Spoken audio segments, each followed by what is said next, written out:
श्री स्वामी समर्थ मंडळी, चला तर आज आपण फणसाची भाजी करूया।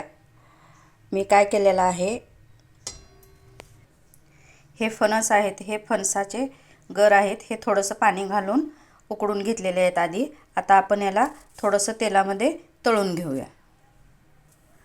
जोपर्यंत तेल गरम होते तोपर्यंत आपण हे कांदा, टमाटर, हे खोबरं पेस्ट करून घेतलेलं आहे। चला तर मग आता आपलं तेल गरम झालेलं आहे। आपण याच्यामध्ये फणस थोडंसं तळून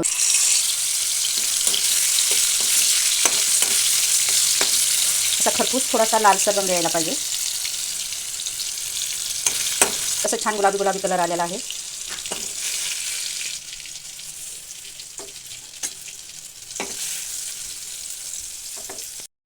हे बघा, हे तळलेलं फणस असं दिसत आहे।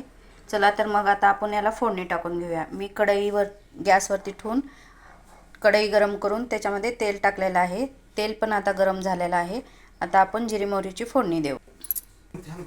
आता ही आपली जिरी मोहरी चांगली तडतड केलेली आहे। याच्यामध्ये आपण थोडंसं अद्रक लसूण घालूया।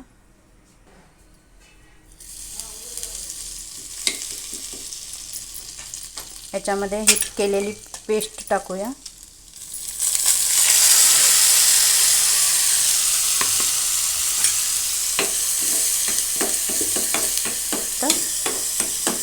हलवून घ्यायचं।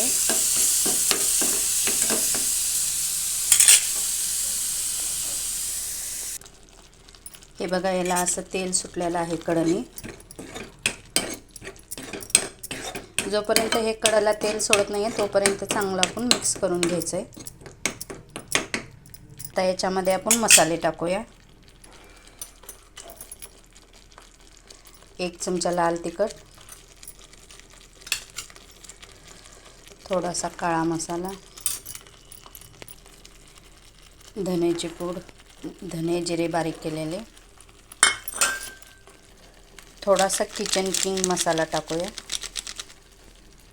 थोडीशी हळद घेऊया। आता तिखट हे तुमच्या आवडीप्रमाणे टाकू शकता, कमी जास्त। आता थोडंसं हे चांगलं तेल सुटीपर्यंत गरम करूया। याच्यामध्ये फ्रेश दुधाची साय घालूया आणि चांगलं मिक्स करून घ्यायचं। हा बघा, कलर किती छान आलेला आहे। अधूनमधून मिक्स करून घ्यायचं आणि आता आपण याच्यामध्ये थोडंसं कोमट पाणी टाकू। हे चांगलं मिक्स करून घ्यायचं। याला 2 मिनिट झाकून ठेवूया। 2 मिनिटानंतर आपण उघडून बघूया। हे बघा, हे किती छान आलेलं आहे। आता आपण याच्यामध्ये तळून घेतलेले फणस टाकूया। आता हे चांगलं मिक्स करून घेऊया।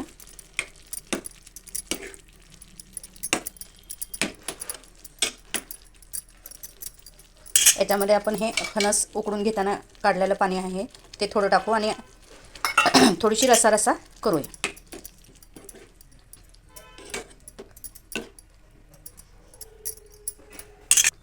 आपण आता चवीपुरतं मीठ टाकूया।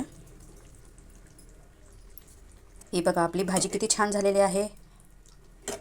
झाली ना ढाबा स्टाईल। आता आपण जेवायला वाढून घेऊया। ही बघा, ही आपली फणसाची भाजी किती छान झालेली आहे। किती छान तेल सुटलेलं आहे। हिचा कलर पण ढाबा स्टाईल किती छान आलेला आहे। चला तर आता आपण ताट वाढून घेऊया।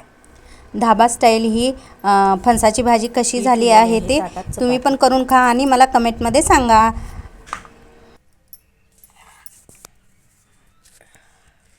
बघा, ही भाजी, त्याच्यासोबत ककडी, कांदा। चला तर आपण मग हे खाऊन बघूया आता।